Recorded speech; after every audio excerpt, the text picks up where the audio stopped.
disclaimer, Eddie, you hit a beautiful ball. You hit it a long way. Trist, you actually don't. You're a fucking pussy off the tee. He's really bad. He is, though, in the end. It's like a...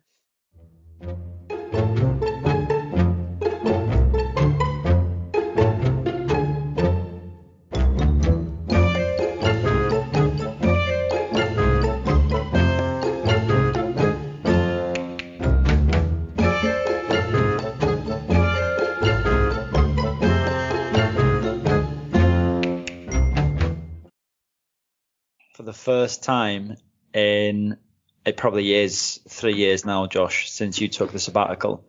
It is me, Eddie, and Josh on the same podcast. Yeah. It is to be alive. I know. Do you know what? To be fair, it's been, like you say, best part of 3 years. And given like that I've had to put up with Liam and Jack so far this season, it's made me realise just how shit you were, Ed. At this. Jokes. We love having Beardsley back, don't we, Trid? Can't get enough hearing about him playing for North Wales, can we? Never always got time. I heard the episode that I featured on did the most numbers, so I'm back through popular demand. I want to touch on last week's episode. Actually, I'm never doing that again.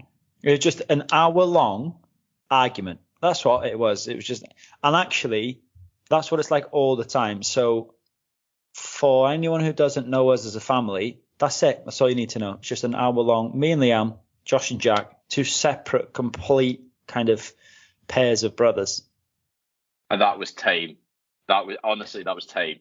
Yeah. It was really funny, and I would say that you need to do it again. But yeah, it was tame in comparison. If you're there live, I think if anybody is going to be at the Texas Scramble, it'd be perfect because you'll get to see the banter unfiltered. Are Liam and Jack on the same team in Texas Scramble? Yes, believe it or not, they are. Yeah. Oh, that's all we need. It's Liam, Jack, David Gullane, and John Bingham. Or maybe it might be Sam Fegan and John Bingham. I'm not sure. One of them's pulled out. But yeah, Liam and Jack on the same team. It sounds like a shit team. It's the type of team we're probably going to look at and go, no, not a threat whatsoever. No, they haven't been. I'm looking forward to you being the star of our group, Josh. That was something that came out of the last episode. What from is it the practice? Is it you shooting 17 points in a competitive round of golf that's making you think that you're going to be the star of the show? It's like, no, the way I would analyse it, yeah. Have you ever bought something for really cheap? This is going to be like, oh, this is fun. And then you bought it and you're like, fucking hell, this is mint. And then someone goes, how much pay for that? 20 quid. 20 quid for this. It's not mint. Like that. And then that's what it's like. Yes, it's like that. So when I come on the thing, people are like, fucking hell, that guy's amazing. What's his handicap? 18. Wow, you got a bargain there. Yeah, can I tell you why it isn't like that? Because those purchases that you're referring to are always surprises, right? You're not a surprise. We know you're shit. No, that's what I'm telling you. I'm going to be a surprise. I'm like the kits you get from DHgate. Do you know the one? But you pay literally like £13 4p for it, and it comes and it's class. People go to the pub. No. You go down the pub and people are like, whoa, where'd you get that from? I bought something that is like you recently. And it was a signed shirt, rugby shirt from Nigel Owens, the ref. Okay, I bought it at a charity auction. They shipped it to my house, and it was in pieces. What do you mean it was in pieces? I'm curious. How was a rugby shirt in pieces? No, the glass in front of it. It was framed. Oh, that's mate, what you're like. Hey, buy cheap, buy twice, mate. That's all I got to say. But not with me. You don't buy twice with me. You buy cheap once, and I come clutch. We'll see, because it'll all be in video, hopefully. So the Scotty Cameron's coming out for the Texas Scramble, right? Because I don't know whether you want to touch on it for the listeners, because you've just changed putters. I don't know whether, is it been the work on the TrackMan that... Yeah, I've changed putter. I've recently, I've gone back to the old Scotty Cameron, and I'm putting like Cam Smith at the moment. Just to feel off the face. Start on the correct line. I've got an eye for it. It's custom black paint, courtesy of a friend of ours, and it's just got the ball rolling. And so it's funny actually, because I went to putt, And I was just literally like knocking 3 balls to whichever hole I fancied and making sure I did a 2-putt. Liam went there, pulled out this alignment stick and put 8 balls around one hole and was losing his shit because he could not make more than 5 putts. And I tried to like give him a bit and he just got rattled straight away. I should have recorded that. He was absolutely losing his mind, mate. I swear to you, I should have videoed it really. But there you are. I can't remember. Do you play? Do you play Pro V1 or Pro V1 X? I can't remember. Oh, joke's on you, Ed. It's an AVX ball I play. Oh, it's an AVX. The AVX, right, okay. Yeah. I went on the SIP. It's no, I put too much spin on the ball and it suits my high trajectory. You see, so it goes high but lands soft. So also, like I said, that's where the Scotty comes in. With my proximity to the hole, it suited me better. My swing. You probably need something. I don't know, like a really soft ball because you lack distance off the tee, don't you? But AVX is a spinny ball. Now I know that. Now that you said that about Eddie, because I will say this, right? 5% of me or less was rattled last week. But now that I know that you said Eddie isn't long off the tee, that this is an inside joke. You're just saying it to people to get a reaction. So you must only be asking people that you know can hit the ball really far. Disclaimer. Eddie, you hit a beautiful ball. You hit it a long way. Trist, you actually don't. You're a fucking pussy off the tee. He's really bad. He is though in the end. It's like I don't know, like watching Trist. It's the opposite. Do you know how I'm a bargain for Texas Scramble, Ed? Yeah. Trist, a con. Oh, this guy's a 5. You see him at a ball, you're like, oh, he deficit or something. Oh, this is a horrible 5 handicapper. Do you know what I mean? He's not category 1. Well, I'm not a 5. I'm not a category 1 golfer. But secondly, I don't understand it. You know, I can't believe I'm in this discussion because I honestly don't care. I wouldn't care in the least bit if I hit the ball only 250 because that's golf. I'd find a way around it. But you know I don't. So I don't understand why you think that it's like. I think it's got something to do with the fact that me and Eddie were. This is going to be shit. No, we were conceived naturally, and we came out the right way. And then I think you came out the butt. I think you came out the butt, Ed. That's nonsense. I think that this conversation's ended here. Well, of course. Do you know what? That's the one thing I do need to remember about coming on it with you two. It's just so far in each other's asses that I'm not going to get either of you to turn on another. Well, you just need to go with it. That's the dynamic that we bring. One thing that we should do with you, though, it just came to me when we were talking about whether you play Pro V1, Pro V1 X or AVX, is we should do what's in the bag for you. All right. So that's fine. Do you want to just do it now? Yeah, I mean, the ball I play is, like I said, it's the AVX, not jokes. I actually play the Pinnacle, whatever's in my bag, really. Pinnacle, Hippo. What would be the perfect ball if you could get 3 golf balls? What ball would you play? Yeah, for life, yeah. TP5. But what's that? Rory. What's that opinion formed on? I just like the way it looks. Okay. And then do you find it in the bush, like, oh, that's a good one. Okay, that's what I like.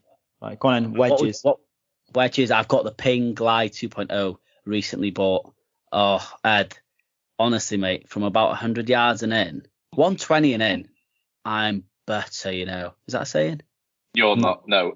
No, but what you did say the other day was that you hit a buttercut, which is something I never want to hear again. Because that's true, isn't it? You said the buttercup fade. Fade. Oh my God! Do you know you've got that from Rick Shields? Nah, I hate him. Rick Shields, you'll never come on this podcast. I saw Rick yesterday, actually. Funnily enough. Did you? Yeah. Genuinely. Suck him off? No, I didn't suck him off. Jesus, you can't hit a wedge 120 yards. What wedge do you hit 120 yards? 50 degree. No. On repeat, chance, mate. No. Do you know what? I'm almost sorry. I feel a little bit torn because you two are going to benefit the most from my wedge play come Texas Scramble. I can't even say it like, oh, stick it. I'm like, oh yeah, look at that, lads. because you'll be like, yes, get in there. Well, then Josh, and I'm like, get down there, get off your knees, get back up, lad. Come on. Do you know what I mean? Carry on. We've got golf into in here. But that's the thing, you'll see it. How was your wedge play when you shot 17 points? The same as what it was this weekend, and I shot 19. You're joking. No, it's 40, whatever you call it, mile an hour winds, mate. So that was the reason I didn't get the other 18 points. I walked off 9. Couldn't be asked. Oh my god! Right. So your wedges are paying your irons.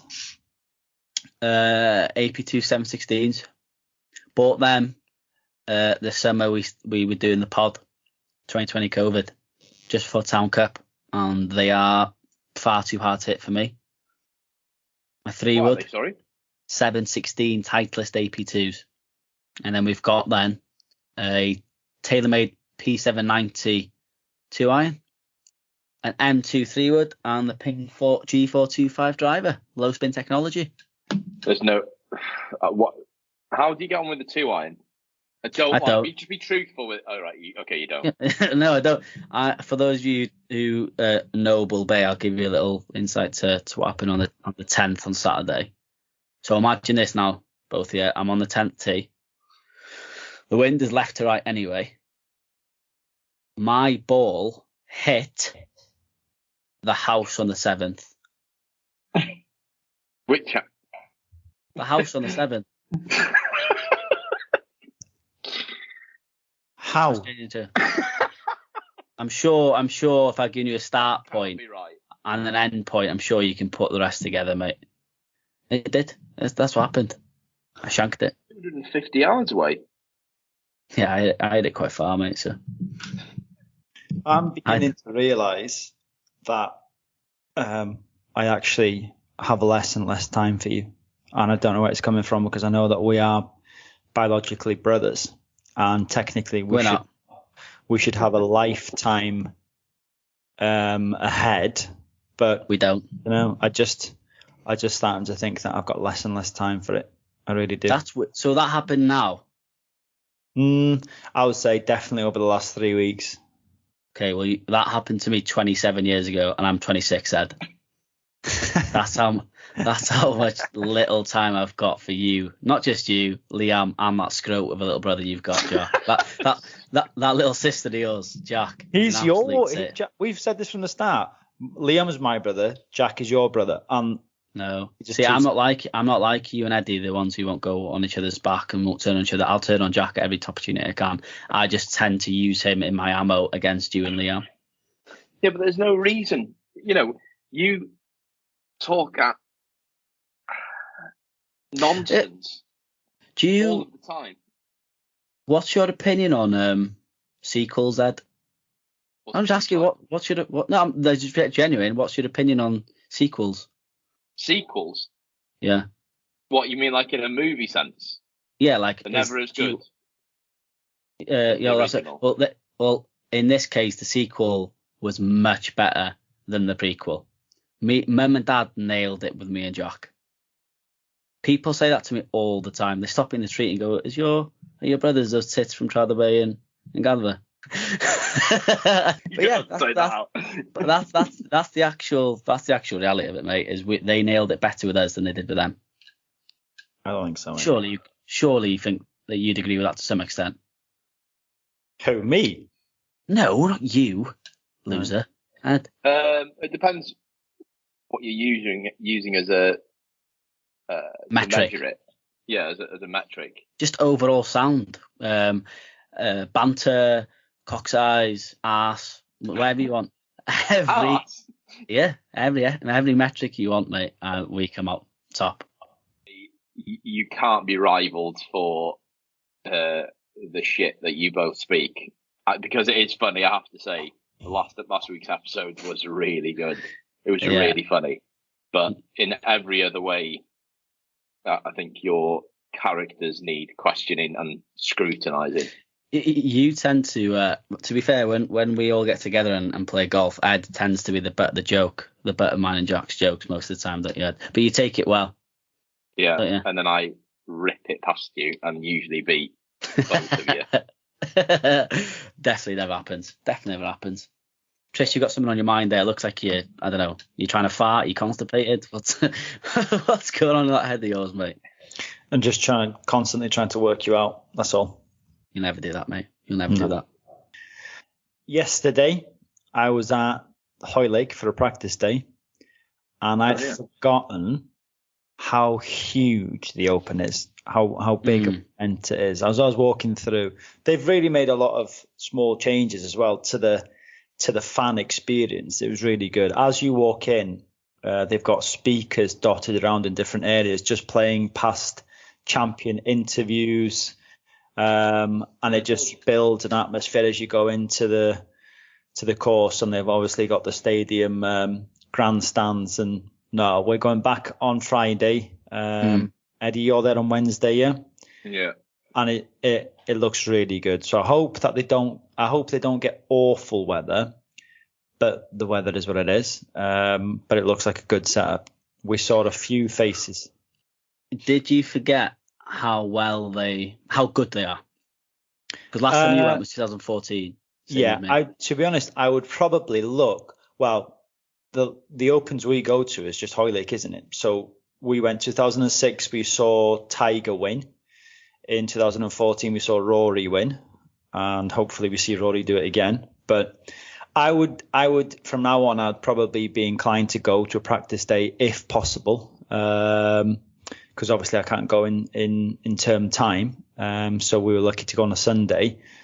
But it was a bit like, watching snooker players or darts players in practice. They were just messing around with the pins.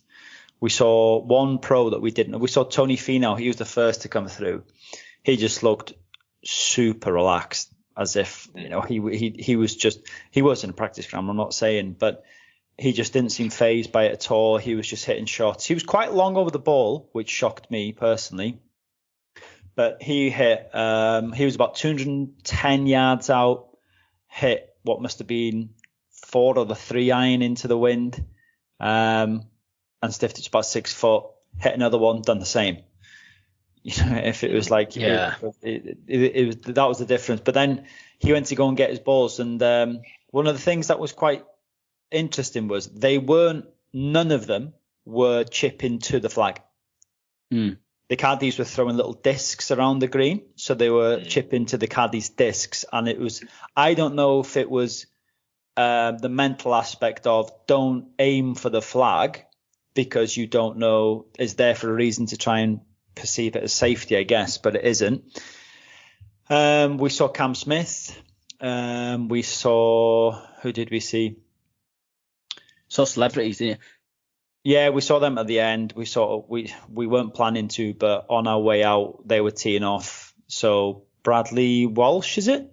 Yeah, Tony Bellew. Yeah, there was a match yesterday, wasn't there? Yeah. Well, there's a few matches, wasn't there? I have to say, I've watched the coverage today, the on the range stuff. Yeah, I watched they've that. really stepped it up. I have to say, like in comparison to the other majors, I think it's been a lot more accessible. And doing interviews with the players and stuff, which I'm not a huge fan of them doing it on the course because I think sometimes they force it, but on the range, I think it was quite good. The course does look good, I have to say. I think it's the only one that obviously they do it at the Masters, don't they? The Masters is the same, but obviously it's not as interactive for people on the ground because it's harder to get into. But the Open's always been pretty good at having like setups there that show the fan more of the players. But more so to your point about the discs, I'd imagine that's because they either know or have a strong idea of where competition pins are going to be. Well, it would be a strong. There's no way they'll know. Well, you wouldn't have thought that they know because I think they'll have strong. I mean, there's only so many places you can put the pin. Yeah. So that's what that would have been. I'm trying to think of who else we saw. We did see a few. We were surprised because Jason Day. We saw Jason Day. We got up close to Jason Day. He was chipping out of rough, practicing on the edges of the green. We saw Abraham Ancer. Phil Mickelson was there playing with Patrick Reed. I wanted to see Phil, but couldn't be bothered going to see Patrick Reed, but we didn't get to them anyway. They were on the back of the course as we were on the start. Jordan Spieth showed up, and that was a surprise. I didn't expect him, although I would have made my way over to where he was. So we were in the car on the way home, and the opener tweeted and saying, "Guess who's arrived?" So yeah, there was a good few faces there. A lot of crowds actually. A lot of people. Did you watch anyone hit driver? Yeah, Abraham Ancer, and Patrick Cantley, but they weren't. Those two aren't particularly known for hitting the driver, are they? But I think as well with the drivers these days, it's hard. I don't know. We'll wait and see what Rory's capable of doing with his stealth, but no, he'll be a different thing. It wasn't particularly impressive. I don't mean that as an insult at all. It was just like a good golf hitting driver, apart from it hit the target they wanted to hit. So that was it, really. Talking of ball striking, did we see Rory's 2-iron? I was gonna ask you about that because I bet yesterday you were out of control. I had an unbelievable day yesterday between watching that in the morning and watching the Wimbledon final and then the match play darts. But that 2-iron, because he hit it, me and Jack were watching and he hit it, and there's like a second delay between the shot tracer when he hit it and the shot tracer. So we were like, I don't know if he's going to come in clutchy. So he hit it, and he was like, he does something that makes me hit a bad shot. And then the shot tracer, and we were like, geez, that's all over it. And to do that, to be between a 2-iron and a 4-iron, and to decide to club up and hit a cut into the wind to get it to about 10 foot from 200 yards, I think it was, dead on. Have you heard him talk about it? Yeah, he says it's one of the best shots he's hit in his career. Definitely the best shot he's hit this season. But he also says that he hits his 2-iron 260, 265. So he said that's a 60 miles per hour headwind. It was a hell of a close. I didn't think he was. I know it was a hell of an ass to try and make birdie on the last two. And fair play. Jesus. I mean, would he do it again? I don't know. But I thought when he missed that putt when he had that shortish birdie putt on 16, I thought, hold this. And then he's got a task then parring out to make the playoff. He missed the putt, and I was like, he's probably not going to do it now. But to go birdie is insane. Insane. He hit 5-iron. Yeah, they're gonna have to keep it. He's gonna have to keep it out of those fairway bunkers this week though, because they are so penalising. Yeah. In Hoylake, I watched the. There's a great video, like every shot of Tiger Woods' final round at Hoylake when he won, and he kept it out of all of the fairway bunkers. But after playing Hoylake, you realise you've got to keep it on the fairway because otherwise you're going to rack up doubles everywhere. But it was interesting. They asked Cam Smith about that, and he said, "Well, this year it will be different. Everybody's going to be hitting driver, everyone, because it's softer. It's a lot softer." Yeah. Yeah, it's green. Have you seen? Well, you were there, and it was not greener than usual. It won't get any worse. Weather's just you don't really, even for the pros, even when it's wet, the links courses aren't exactly bombing courses, are they? We'll have to see how it goes. It'll be an interesting one though. I really hope Rory does it. Rory or Ricky. That's what I want. Do you know with that Tiger round? One of the statistics attached to that was that he was able to do it because his strokes gained average that year was 2.07. The record since then is 1.54, I think, or 1.45. So when he won, there's, him and the 2-iron is still a deadlier combination than your best golfers these days. With the drive. Did you see the stat where his stats from 2000 strokes gain off the tee was something like 3 or something, and if you added all the leading player from each category, added all their strokes gained in from the season, they still combined wouldn't have beaten what Tiger's was over the season. So that's the best of the best versus one guy through one season, and he comes out on top. It's like. Yeah, that's just insane. That 2-iron is in the clubhouse at Hoylake. Have you seen it? No. In a glass cabinet. I've been there as well. orgasmic, Josh, you would be in a whole world of trouble. The Hoylake clubhouse is cool. It's so cool being inside that. The views of it. It's quite a flat course, isn't it? Hoylake. Yeah. It is. Right. So we're going to introduce our guest shortly, let him on and bring him onto the call, and we'll meet David Jones, UK golf guy. Welcome, David. If you introduce yourself, just so we have an idea of, the listeners have an idea of what you do. Yeah, my name's David Jones. I live in Scotland's Gulf Coast, East Lothian, a little place called Gullane, which I'm sure lots of your listeners have heard of. I'm not Scottish, as you can tell. People expect me to have this wonderful Scottish accent, and they're terribly disappointed. Yeah. I've actually lived up here for, almost 35 years, but the accent just hasn't taken, I'm afraid. So I run a website called UK Golf Guy. And there's a Twitter account as well called UK Golf Guy. I've got an Instagram account called The UK Golf Guy because some other guy got in first before me. Hasn't posted for years, but he won't let go of it.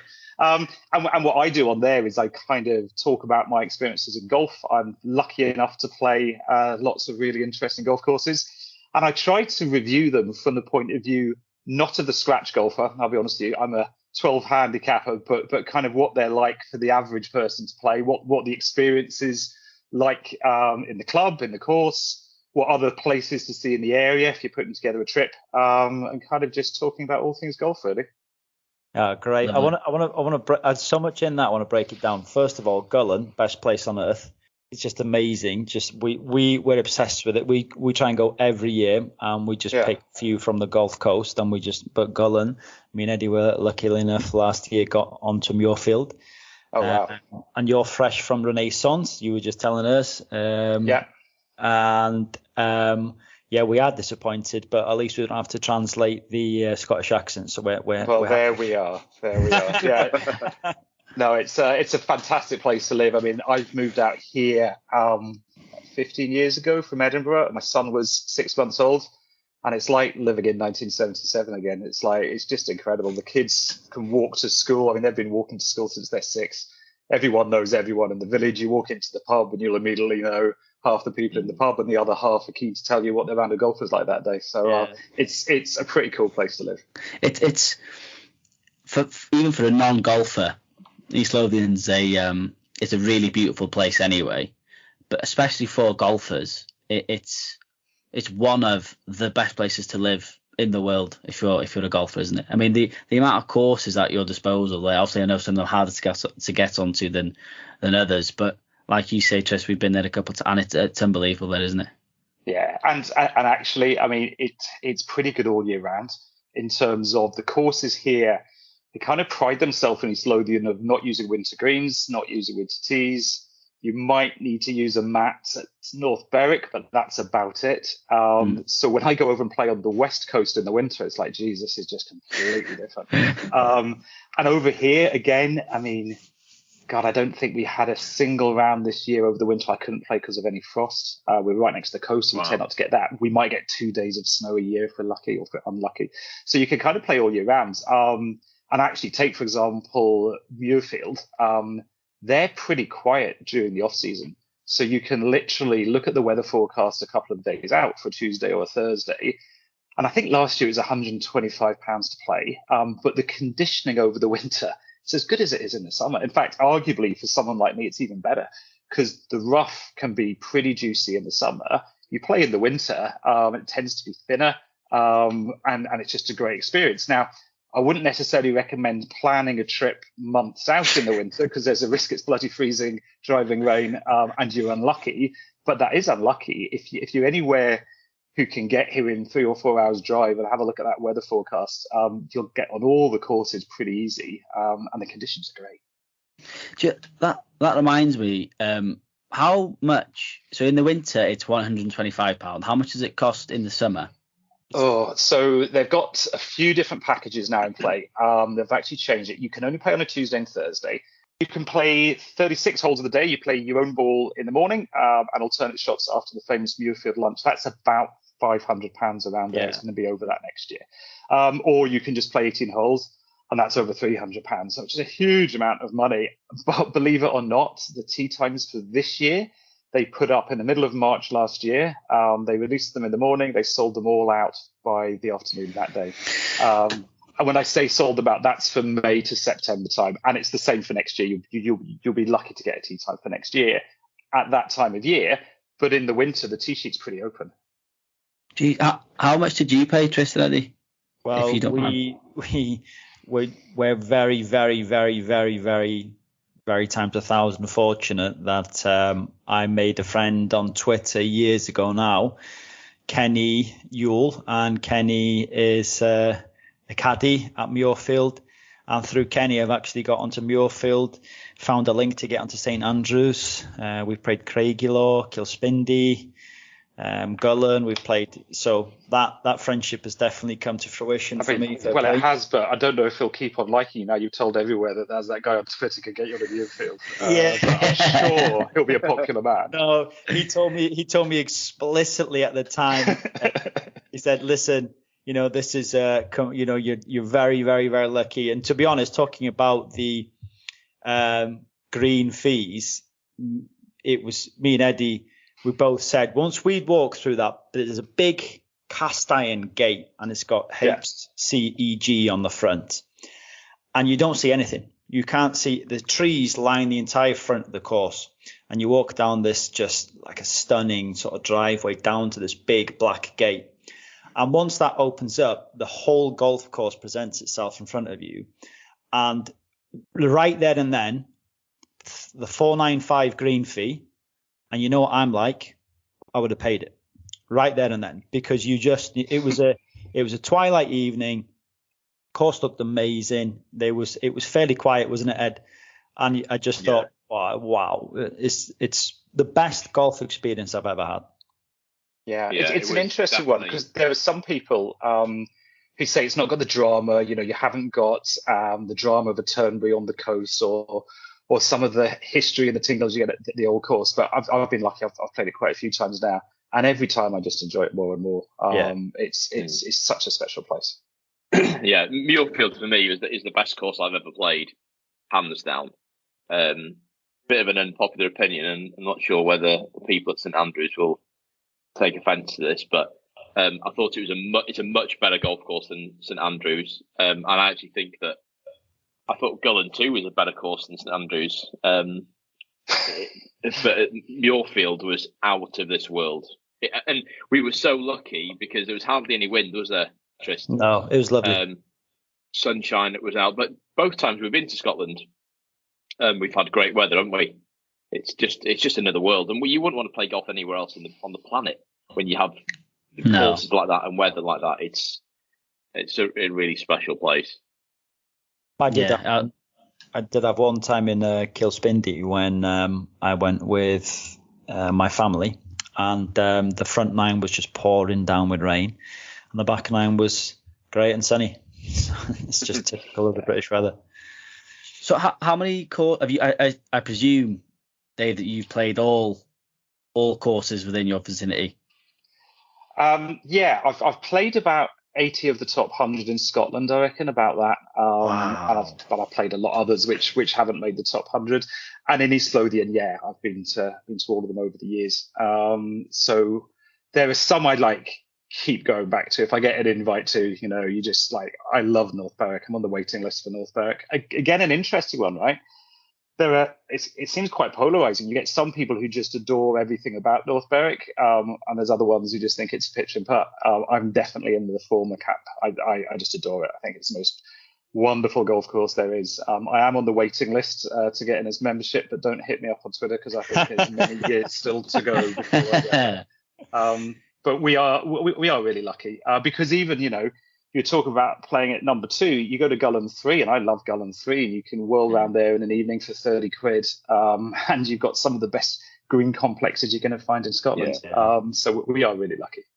North Berwick has eluded me. There was the year we came out of COVID. My wife had actually booked a tea time, and she bought us a break in North Berwick, but we ended up not being able to go. The next year I went with the lads, and we were calling, and they said, you might get on, and we didn't get on. And then the year after, the next as well, it turned from almost on to there's a chance of being on to they said you haven't got a hope in hell. You're 2 years in the backlog here. Yeah, and I think that's beginning to unravel now out of COVID. The big difference with somewhere like North Berwick is they'll have, I don't know, I'm making up maybe 10,000 visitor rounds a year, and the rest of the time is going to be members play. You go to somewhere like Castle Stewart or Kings Barnes, and every single tee time is a visitor's time. So that's why they are protective, because they've got a bunch of members that they need to keep happy as well.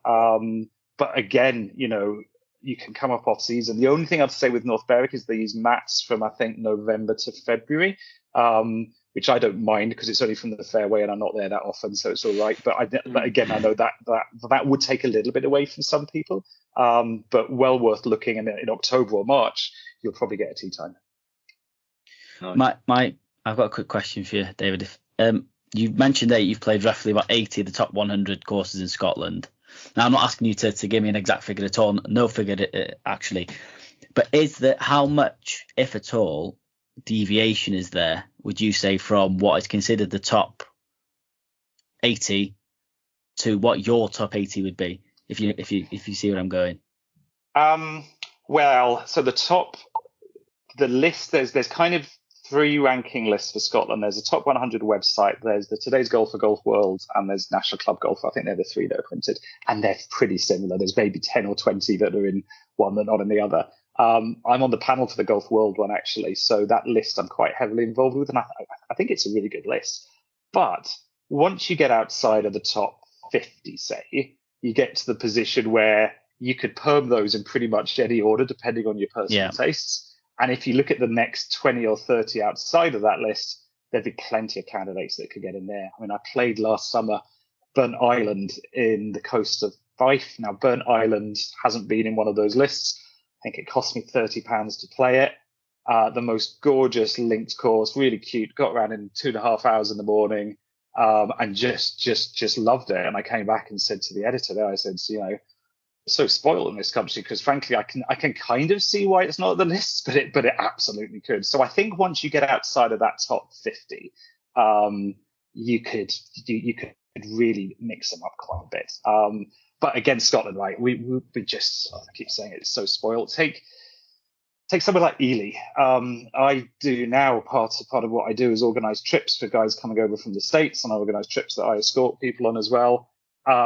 And I just try and get everyone into Ely. Now, Ely's, I think it's in the top 80 in the UK. So it wouldn't be on the radar of lots of guys coming over from the States who want to do the big names. But boy, oh boy, as soon as they play that, they're just raving about it. Amazing setting, really strategic course, but quite a forgiving course. So it's not going to kill you, but equally to score well, you've got to execute well. Lovely setting.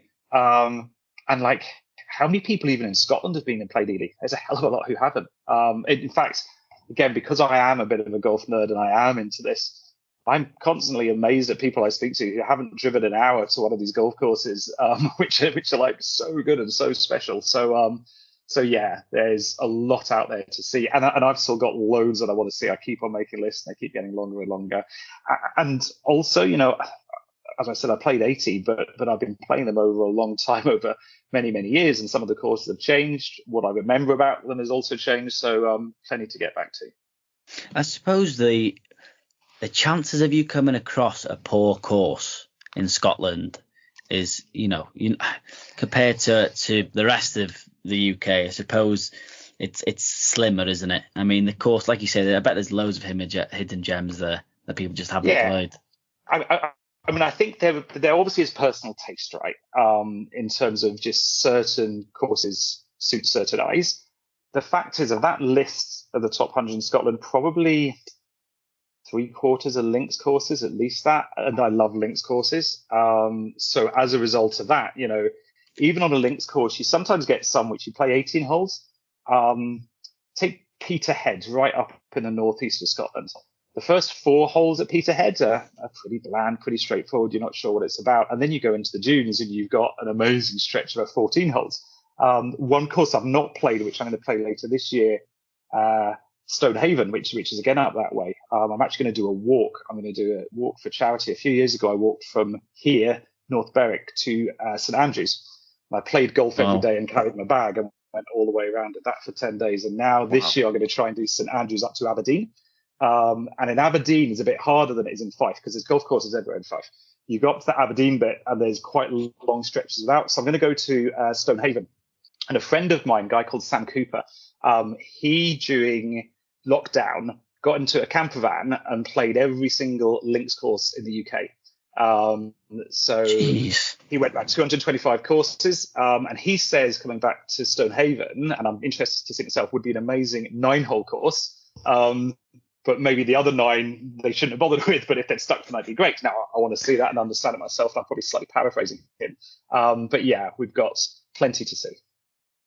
Maybe a bit of a controversial one. I don't know whether you have played it or not, but I used to go up to Aberdeen quite a lot with work and drive past I think it's the Trump International Golf Links in Aberdeen. Yeah. Now, apparently I've read that is one of the best courses in the world, but I don't know whether you've played it, David. So, or you might. I wonder where you read it. It's oh gosh, you brought up a controversial one. It's amazing. As you walk to the first tee, there's a sign up cast in bronze, which says, according to many people, this is the finest golf course in the world. The only problem is when you research it, I cannot find a single living human being who says it's actually the finest golf course in the world. But okay, if you take that point to one side, I think it's so polarizing, right? You get some people, whenever I put anything on Twitter, whenever I put any of these rankings out, Trump should be the number one, the best course in Scotland. I personally don't agree with that. It's the most the other thing they say is, but you're just letting politics get into that. And I'll say now I'm not a huge fan of Trump or his politics. But Turnberry, which he redid, I think's got way better. And I've put that up the rankings significantly since that work. Trump Aberdeen is set in these amazing dunes, very controversial project. But again, putting that to aside, in these amazing dunes, the slight criticism I've got of it is it feels almost like they scooped the fairways out. They're pretty straightforward fairways, whereas I love the rumples and the crumples and the land and all that changing. They're fairly straightforward. And then every green, they've stuck the green up using what they took out.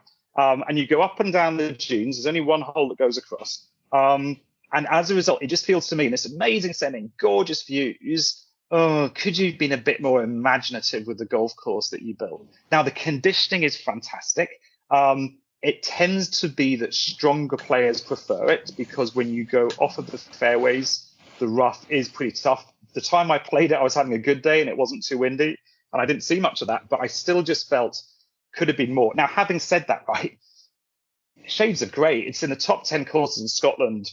For me, it would be pretty much just about there. I've got a review of it on my website. I score it really highly. So it's just, I feel sometimes people go a bit overboard about it. And I guess what I did with North Berwick is a problem is that when you go a bit overboard about something and people then turn up, you might be slightly disappointed. The other thing I'd say about Trump Aberdeen, it's one of the most expensive green fees in Scotland. It's £325, I think, this year or something. And there are some golf courses, to your point about Muirfield, I would say save up as much as you can for as long as you can. If it takes you kind of 5 years of putting £1 away a week, do it. I wouldn't say that for Trump International, but other people would, right? And that's all right. Yeah, it's interesting because I've never spoken to anybody who's played it, but I've read a lot and seen a lot of the photographs, and they do look absolutely stunning. But so if we were going to put you on the spot and take North Berwick out of it, what would you say is your favourite course one in the UK and then one outside of the UK? Yeah, so I've actually got a thing on my website where I got a bunch of personalities in golf to list their top 10. And exactly your question, the ones which are their personal favourites, and a load of them had played Augusta. I think almost all of them had played Augusta, and only one picked it, which is interesting. So when it comes to favourite, I think let's take North Berwick out because I probably would answer that. I'm a big fan of Ely, but it's probably not the favourite. I can tell you're not going to like this answer, Eddie, but I do love the old course. Do you? Yeah. And people say, but it's just the history. It's just a big fat field, and you just love the history. and I'll be honest with you, the history is a large part of it. As you make to the turn and you come back and the town's behind and you're walking in. But I also think it's an incredibly strategic course. It's a course that plays different every single time you play it. You know, when I talk about Trump International and the fairways there being flat, at St Andrews, there's so much movement. You can hit the same shot on the tee 20 times on the trot, and depending on the random bounce that it takes, what the wind's doing one day, it'll end up in a different place. I actually played it once with a guy called Clyde Johnson, and Clyde's an architect. He's building the new course at Castle Stewart at the moment. And Clyde actually lived there for quite a while. And he reckons he's played it 500 or 600 times, I think. And he says the thing that, which is pretty good going, the thing that people don't see, they tend to put the pins whenever we're playing it in pretty bland places because it's a long round anyway. They've got to get people round.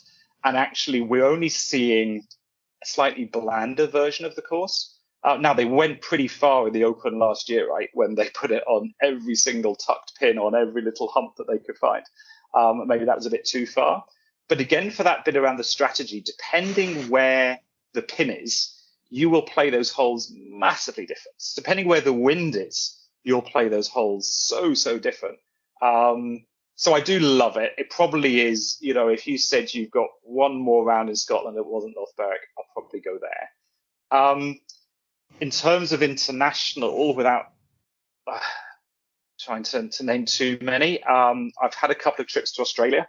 I'm actually taking some people there next year again, and I love the Melbourne Sandbelt. It's phenomenal. Royal Melbourne West is without a doubt a course you can respect, and the scale of it's great. Again, the strategy is great. Kingston Heath is a course you can love. They've got the President's Cup there in a few years' time, and it's just it's a lot more intimate as a golf course, but such a beautiful look, lovely place to play. And then you get on a little plane and you fly to an island off of Tasmania called King Island. And there's a course there called Cape Wickham. Have a look at some of the photos. It is the most stunning place. 18 holes of just beauty, everyone on the water. So that's a really, really special place. I've played a few in the States. I've not played Cyprus yet, which I want to do. I've played Pine Valley, and that, again, is a course you can respect and all that stuff, but are you going to love it as one of your favorites? Probably not. So I think I'll be torn between a couple of those Australian ones. I actually went on your website and I found myself just going from trip to trip to trip to trip.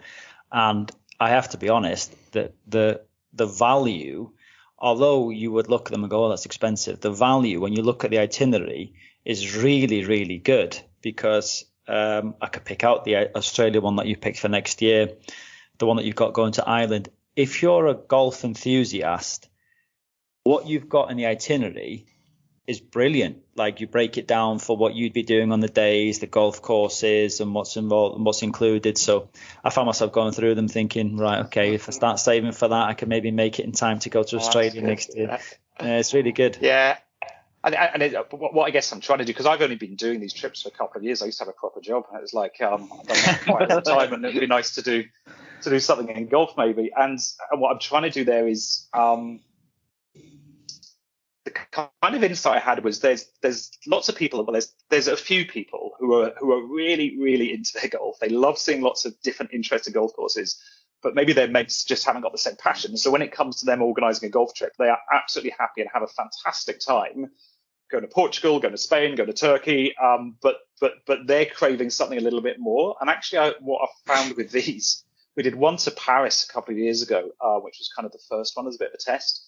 And it was lots of individual solo people came from all around the world, and they've stayed in touch with each other, and they're coming on the next trip. We had one over to Donegal last year, which is a fantastic place to play golf. And that one, not crazy expensive, really nice place. Some of them came on that. They met some more people, and then they're coming on the next one. It's this kind of the way to discover different courses with like-minded people. What I try and do on top is get the architects who've been involved in some of the courses involved, so they'll either come along or they'll do a bit of a chat beforehand on a Zoom call, just to make it slightly different. Now, I'm not pretending that's for everyone, right? It's absolutely not.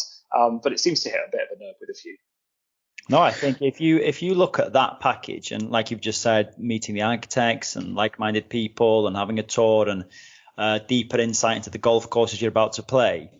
I'm sure that a lot of golfers, if they could afford it, would look at it and go, that's actually brilliant money spent, because that is for an adult now. Because if we look into the world of golf and kind of like an adult's version of Disneyland, it's an amazing trip, isn't it? Especially if you're abroad, you go away with like-minded people that are playing golf and have a few drinks and make the most of the social aspect. It's you'd come back and you think to yourself like, oh, actually, I just spent for a whole week. I've been playing golf course after golf course, learning about them and just having a nice time. So no, I think and I think that there was some which logistically people think are just quite hard. So I'm doing one next year to the west coast of Scotland, and we're going to go around the islands. We're going to Islay, we're going around Kintyre, then we go to Arran.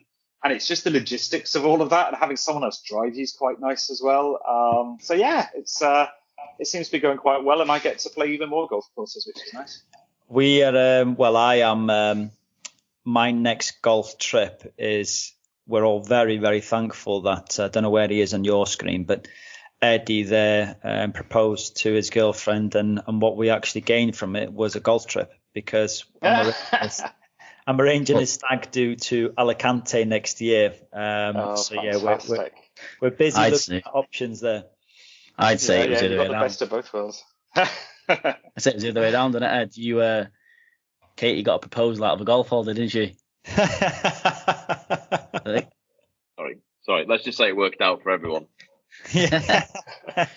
Dave, I've got a question, and I'm sure a lot of listeners would want to know as well, is how did this come about? How did this career of what you do now come about? Let me give you the relatively short version, because I can waffle on about it for ages. So I worked in various different jobs. The last few jobs were in financial services. I was kind of a commercial marketing type person. So I was the managing director of a company called Money Supermarket, if you remember the really annoying adverts on the television. The meerkats. So I did that. No, not the bloody meerkats. That was the other. 100 million quid a year we spent on advertising, and you say the meerkats. So did various different jobs really in a commercial world, and then I set up this Twitter account and a blog kind of 10 years ago, just as much as anything to record which golf courses I've been to, and I've got a little bit of a ranking system and stick them on there. And actually, I'll be honest, it was Twitter really, which a lot of people say is such a poisonous place. I found it really nice. Just managed to meet lots of people with similar interests. To your point about Kenny getting you onto Muirfield, there was a guy I remember who just saw what I've been doing and said, "Oh, I'm going to Loch Lomond this weekend. Do you fancy coming?" Went along with him there, stayed really good friends with him, met people, the guys who are helping me out in Australia, met them. A lot of the people into golf architecture and the architects were kind of on there as well. And it was a very friendly community. So met lots of people there, just kept on playing more courses, kept on putting on more reviews. I'm quite into drone photography and other photography as well. So a couple of years ago, I did a video of a place called Ardfin, which had opened up on the west coast of Scotland, which is a very spectacular course with the drone. That did really well. So I got some other drone work. A couple of people started offering to pay me for that, to pay me for some writing.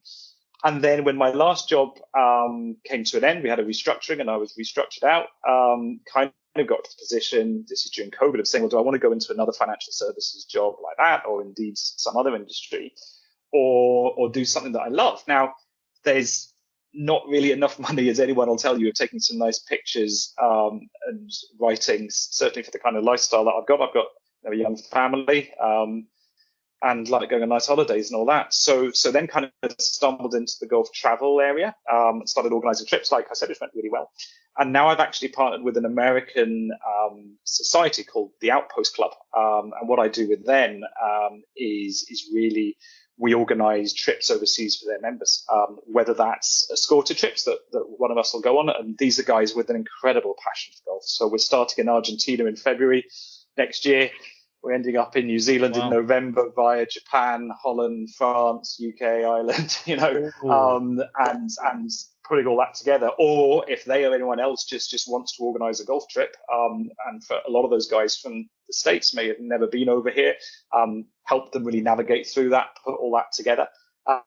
So started that up last year, and that's going really well. So it took me quite a long time, I guess, to build it up. It took me a long time trying different things, and this one seems to work. But equally, I'm really keen to do some writing. I'm doing some writing for a few publications at the moment. Keep doing little videos, and it helps when you live in Scotland, right? Because I can go to any course almost, and then if there's an hour in the morning or an hour in the evening when the sun's out and the shadows are long, you can make any golf course look amazing. Unfortunately, most of them are anyway. Wow. Going back to what you said about being on Twitter, I love Twitter, and I think the culture in Scotland, in particular East Lothian as well, is when I came up with just my family without the lads, I used to go on Twitter often and say, thinking of playing this course, any members available? I would get streams of replies just from people saying, listen, I'm playing at 2:00, jump on with me. One guy even, when I turned up at Andy Brown, it was when I went to play Laven Links, had paid my green fee and everything by the time I got onto it was, and I was thinking, God, I think the culture in Scottish golf is really friendly, and for anyone who wants to go there, get on Twitter, just at the golf course, and say any members that can have a round or a knock with me. I'm just here with my wife or whatever, and I think it's love it. No, I think people are really proud of it, right? Scottish golf is great. It's known the world over. It was like, last weekend, get to show it off, and people are really proud of it. So if someone shows a passion, especially if you don't come across as a complete dick, then people want to spend some time. And clearly on this occasion, it worked out for you. No, Josh, don't you go, mate, because they'll just. I knew that was coming. Do you think we'll go on to the quiz? Yeah. Yeah. Okay. I'm fine with that. Sorted.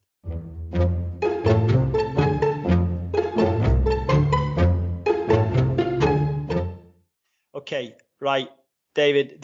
The rules I say are fairly simple, but they change weekly. One thing's for certain: Josh is the undefeated champion. So.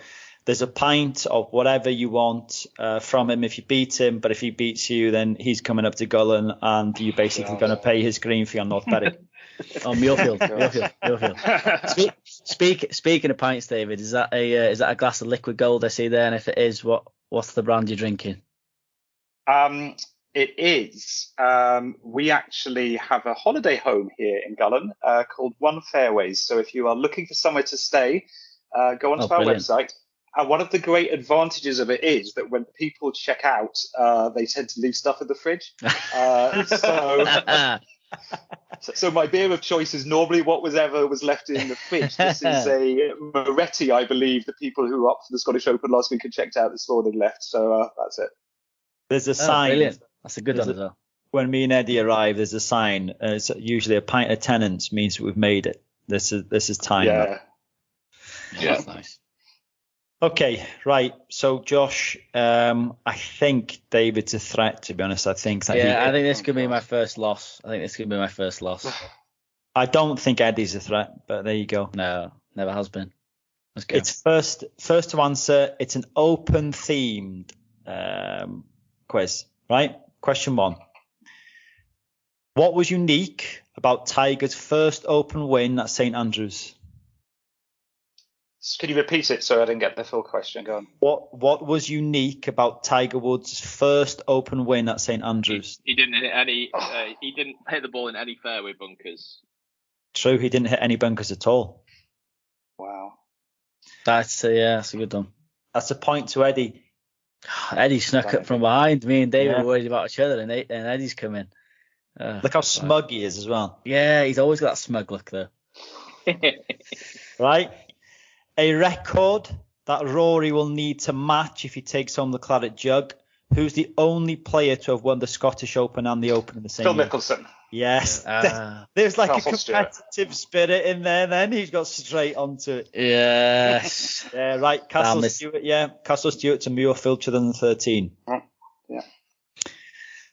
What is the only venue to host the Open outside of the mainland? Portrush. Yeah, Eddie. I think that I got Eddie first on that one.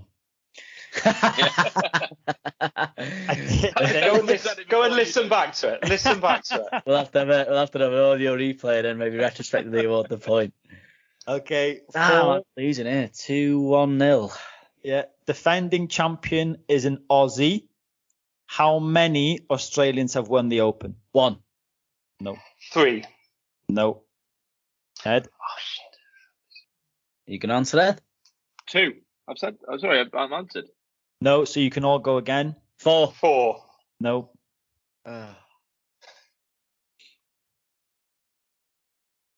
Come on, Ed. You're doing a Liam on us here. Ed, yeah, this is quick fire, Ed. 5.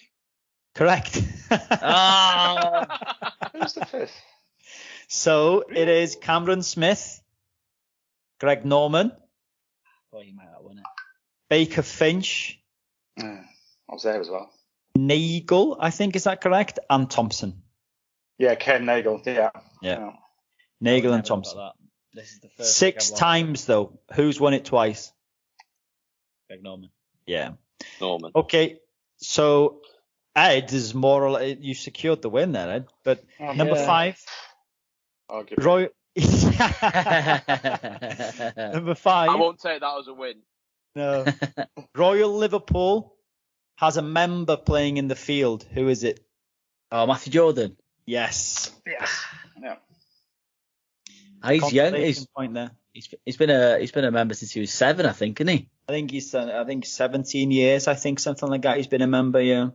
Got in through the Open qualifying last round, didn't he? Fair play to him. That's cool. Hope he does well.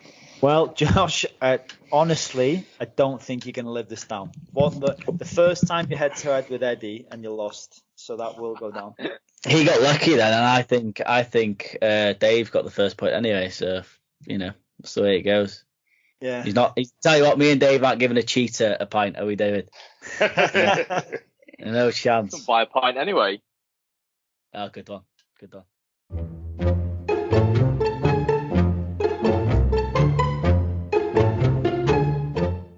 Right.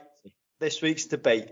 Okay. And this was courtesy of you, Mr. David Jones, asking us on Twitter. So it was the fact that the Scottish Open moved it was Genesis sponsored, and there was actually PGA Tour involvement in the running of the event. Scottish Open moved the tee times on the Sunday due to, I'm going to put in inverted commas here, a wind forecast. They moved to the 1st and 10th starts between 6:45 and 8:57 in the morning. So I just want your comments on this and your thoughts, considering the fans, when the fans would arrive, especially if you're traveling, knowing that if you even arrive by 9, the whole field is out, and the fact that British weather is what it is. So a lot of the comments that people, if I go first, a lot of the comments I'd read on Twitter was about the PGA Tour involvement, and actually it makes sense because in the UK, if it's not raining, it's good golf weather. Unless it's a thunderstorm or a hurricane wind, we'll play in it. So I don't understand why they needed to make that, even consider that change, myself personally. Yeah, so they actually did it on the Saturday as well. So on Friday afternoon, about 3:00, they announced that Saturday was going to be the same. Now, on Saturday, at that time, there was lightning in the forecast. So on Friday, there was lightning in the forecast for the Saturday. Only a little bit. We hardly ever get any lightning here. But I think when they saw that in the forecast, people kind of understood it for the Saturday. But then on Saturday lunchtime, they announced they're doing it for Sunday. And I don't think it's the PGA influence. I think it's the European Tour and the Scottish Open. They are absolutely paranoid of the event going into Monday. That would be a disaster because the players have to get to wherever the Open is on the Sunday night. They're all lined up to go. They've got no desire to be here on the Monday morning. So the forecast for Sunday was wind. It was like 25 mile an hour gusting to 40. I reckon that's here one weekend in 6, maybe something like that, right? Perhaps a little bit more than that. But they cut the greens on the Saturday. They didn't cut them again. They were stimping at 8.5 yesterday. The ball was never gonna, go off. Certainly not for a prolonged period of time. But they were just scared stiff it was going to go to Monday because then the players wouldn't come back next year. But the problem is that it sold, 15,000 tickets for yesterday. The first train gets into Longnidgee, which you guys will know, which is about, I think, with transfer on the bus, it was another half an hour. That didn't get in until 10:20. When you get to the car park, there's another 20 minutes to the course. So you couldn't get on the course after 11 o'clock unless you were driving, and a lot of people were coming from the West Coast or whatever. So as a result of that, I was out first thing, and the car park was packed, so it was a real pain to get out. But the course, didn't feel as busy as it should have because of that. So there was a lot of really pissed off people on Twitter. Some people, which I just do not understand, says it's because the PGA Tour are protecting Rory. God knows where they're coming from. There's so many conspiracy theories. The weather was going to be actually drop in the afternoon, or certainly going to be consistent all the way through. So that was just complete nonsense. But hey, it doesn't stop some people, does it? No. But no, I think it was just because they wanted to get it finished. In which case I came up with, why not move it to Wednesday to Saturday? Because then everyone gets, if it is going to run over. Now that'll never happen because their TV contracts and all that stuff. I get that, and that's understandable. But it did seem they were being ultra conservative, was my view. So I'd never even considered that. I hadn't given it much thought as to why they'd done it, to be honest. I didn't really look much further than the weather, but it's a very, very interesting point you raise about them being terrified of it running over, which is understandable. But myself, personally, I wasn't really bothered. I didn't understand why people were kicking off. I could understand why people who were attending the event would be annoyed, but for people watching it on TV, or he weren't even attending, I don't know why they would kick up a fuss. It's the same with golf. It's the same for everyone, isn't it? But yeah, it's a very interesting point. I never thought about them being terrified of running into a Monday, given that the Open will be on the straight after it, isn't it? So yeah. Ed? Yeah, I thought that would be the reason why, because it's a Rolex event. It's a huge event that they'll want the biggest and best players in the world to continue to come to.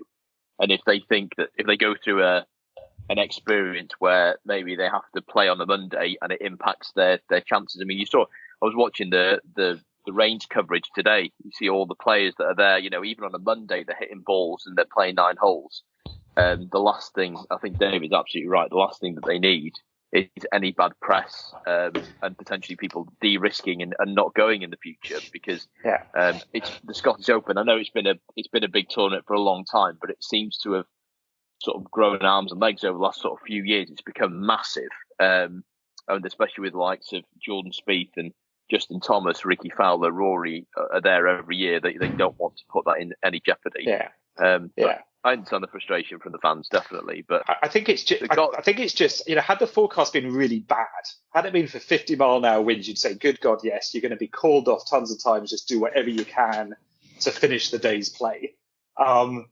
Being done and dusted by 2 o'clock when you couldn't get to the course 11, was a bit of a pain. It's ironic because in previous years, I've complained it's been on too late because of the American TV.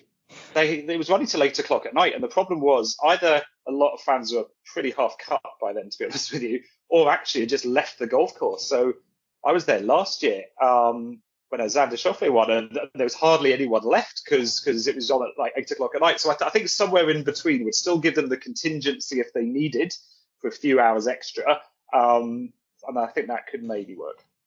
Yeah, I just think maybe another point against it would be the Scottish Open, although they're riding on the coattails of the Open for the success of building up over recent years, but they want it to be a standalone event as well. You don't want it to be at the warm-up. Well, it is the warm-up, but they'll never change that because it's any event before a major is. But if I was them, I wouldn't want to be starting messing with tee times based on that fact, because I'd want to be offering a Scottish Open experience first, and it ends. If on the rare occasion it goes into a Monday, nobody wants it. Of course they don't, least of all the players, because as you said, we saw them arriving one by one, and probably half of them, travel in partnerships, don't they? So I know that Spieth, Thomas and Ricky have come together, haven't they? So it's difficult if one of them is in contention, the other two have to wait, and then they're probably going to be saying to each other, well, I'll tell you what, we'll make our own way down, we'll meet you in Liverpool. But I don't know, I just thought they went a bit too far, and it annoyed me slightly because I was like, guys, because of wind, come on, like it's windy there every single day. There's far less days that it isn't windy than is windy. But speaking of wind, and one thing I don't want us to miss the opportunity is, David, I want to go back to the very beginning when you told us that you were at Renaissance. You were there for Rory's 2-iron. So I don't want to miss the chance for you to talk us through that. It was good, actually. I followed, I was there with my daughter, she's 11, and was really keen to go up. And we followed him around the first 9, but he got a bogey or 8 and 9 and was kind of dropping back. And Hatton was on the 12th and McIntyre was going well. So we ran up to see McIntyre and we watched him play on the 14th. He got a birdie. We saw the most amazing approach shot on the 15th. So we kind of followed him all the way to 17. And then stayed in a stand behind the 17th, watched them all came up. Rory's shot at the 17th. I mean, everyone's going to talk about that shot on 18. I think he had 160 yards with us, something like that. Hit an amazing shot to 10 foot, perhaps even less than that. Hold the putt, which for those of us who watch Rory so much over the years isn't guaranteed. So we sprinted out along with everyone else in the grandstand, ran halfway up the fairway, didn't see his tee shot, saw where it landed, and then kind of stood, I guess, maybe kind of 15 yards to his left, just behind him. And we got a great view, and just saw this come up. Now, I didn't know it was a 2-iron at the time. When you've got 200 yards in, not often you see these guys hitting 2-irons, is it? But the noise that it made as it came out of the trajectory, and then because there were so many people around the green by then, everyone had got off the train. Luckily, because I kind of thought it might happen, I pushed my daughter. There was a few people going onto the fairway, and in a very orderly fashion, we all went up behind. There was a blue rope, a bit like you see at the Open, and we got into the front row of that, and we got all the way, I guess, 20 yards short of the green and saw him hole it. So, just tremendous. And I have to say, everyone loves Rory, right? So even though the fans clearly wanted McIntyre to win, I was actually lucky. I was earlier in the year. I went to Los Angeles for the Riviera event over there, which was sponsored by Genesis as well. Rory and Tiger were playing in that event. The love for Rory on that golf course was equal to Tiger, and I'd say it wasn't quite the same as McIntyre this week, but it wasn't far off. Such a popular winner. He's just, wherever he goes, it seems, people just love him. And it was, what an amazing finish for only 3 players to get a birdie at 18 the whole of the day, and one was McIntyre and one was McIlroy. And what a class finish. You couldn't ask for any more than that. And as a course, over the years, the Renaissance hasn't had a lot of love, even for Rory. He was pretty clear in his views a few years ago, but this year he decided he wanted to have a warm-up a week before every major. And the course had never played in the wind like this before, and it gave such a great test. To see them have to hit shots like that, and it happened all day. All day we saw guys having to manufacture shots with clubs they would never hit. Rory said in an interview earlier in the week, can't remember the last time he hit a 5-iron into a par 4. Well, now I had to hit a 2-iron. To see that kind of stuff, it's what makes links golf so special. And I just hope we get a bit of that this week at Hoylake. I think there's a bit of breeze. Wouldn't it be great if that breeze on a couple of rounds turned into a little bit of wind? Yeah, definitely. My quick question to you would be, we have to have your Open prediction, David, before. Yes. So I assume you 3 have already picked yours, have you, before I came on? We haven't. That's what we can all do now. Oh, there we are. I mean, look, it would be very easy and boring to say McIlroy, Scheffler. I'm not so sure about Rahm, although he does play well links, but Scheffler, the guy's putting stats compared to the rest of his game is just amazing. And arguably at the Open, is putting as important? Maybe not, because of the type of green. So I think he'd have a good shout. I think when you go a bit further down, it's amazing how the Americans do so well at the Open. How often do you turn on the TV at the end of day one and then there's like 8 US flags up there? Johnson and Fowler, obviously, Johnson hasn't been playing over here, didn't play any links golf last week. Ricky Fowler didn't have a great week, but he's been in good form. He just loves those courses. I think either of those two, if you're looking for a little bit longer odds, I think Rory's under 10-1 now. Probably Scotty's about the same. But if you go up to Ricky and to Johnson, you're probably closer to 30. I don't know. That would feel like you'd get a good run. Yeah, it'd be hard to disagree with that. I'm going with my man Rory. Back him. Yeah. I'm going with Cam. Cam Smith that I'm going with. I think he's going to get it done again. Back to back. Yeah. I don't know. He's ice cool. He is absolutely ice cool, and the way that he closed out the Open last year was out of this world. I mean, that putt from the back of the bunker on 17, and also that putt on 18, he rolled it up to. Yeah, I don't think there's many people less than him. Him and Rory have both won on their last start before the Open. Cam Smith doesn't take long over the ball, you know. I followed him for 2 holes on Sunday, and impressively, he doesn't take long over the ball at all. But there was something, I would say something in the air on Sunday, and there's just a lot of support for Rory, and I think this could be his biggest win. I think this is it for Rory. I'm hoping so, obviously, but I think that might be tainting my prediction. But I don't know. There's just an atmosphere. Everyone in Hoylake on Sunday was saying Rory. The only time let's say from 2014 onwards, but obviously he played better before that as well. The only time where I can rely on Rory to play well and buy into the hype is the Ryder Cup. And I think he needs to treat this similar. I think he's starting to do that. So in the fact that he needs to buy into that, the fact that the pressure's on him. I think he tries to offload it sometimes, especially on the Masters. Yeah. But I think he needs to buy into the fact that all these people are going to be behind him in Hoylake. Can I just cut across there? Please don't give Rory McIlroy any advice. I mean, hey, I'm here if he needs it. But I think he'll do it this week. I think it's interesting. He seems to have got, a little bit of grit. If you look earlier this year when he was up against Patrick Reed, wasn't it, in Dubai, I think, and had a proper battle to your Ryder Cup point. And then yesterday, 2 bogeys, 8 and 9, other guys are charging through, and he came back in 4 under. To do that, there's a lot of times when you looked at Roy in the past and suddenly the shoulders go down, he's not walking with a swing in his step, and you just know he's not going to hold a putt. Well, that didn't happen yesterday, whereas it'd been very easy for different versions of Rory to have done that. So I think that was a great sign. Had he not shot that on the back nine yesterday and come into it with another put yourself in the position but didn't get there, maybe tough, but I think it's going to have helped him.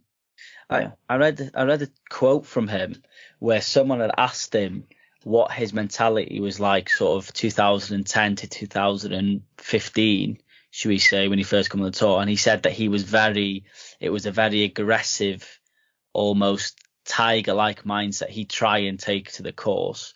But the reason he stopped because it was so hard to maintain, so he thought he'd try and adopt a mindset that was easier to bring to the course. But like you say, I think he's got a bit more grit now, David. I think he's had to, isn't he? Because people are winning majors around him and he's just standing still. I think that's a good time to draw it to a close, Josh. Yeah, it was absolute awesome. Pleasure. Brilliant. Could spend hours. Really enjoyed it. Well, let us know when you're up in East Lothian next time, eh? Yeah, so definitely. This will come out Friday, Josh. Friday, 6 a.m. Friday morning. If you could just, retweet it when we post it and things. But then hopefully what we like to do is link with people. So if you know someone that would be interested for us to have a chat with, or in your travels you come across someone that you think would give us a really unique point of view like we've had with you. I was really actually glad that you were wanting to come on with us, because it's something that we wouldn't used to have. We're not, someone that travels and plays golf courses. It's point of view that we've never had before. So we loved it. Thank you. Cool. Yeah, it's been great. Absolute pleasure. Really good talking to you all, and I will definitely do both those things. All right. Nice one. Thanks, David. Okay. All the best, guys. Have a good week. Cheers. Thank you. Yeah, big thanks to David for coming on. We'll link all his socials on his blog to the post that we put on social media as well, if you're going to give him a like and maybe have a look at what he puts out. Yeah. Eddie, will you just give us, as our sign off, how it felt to be back with Josh? Well, it felt even better to beat him in the quiz that he is trouncing Liam in. That was good.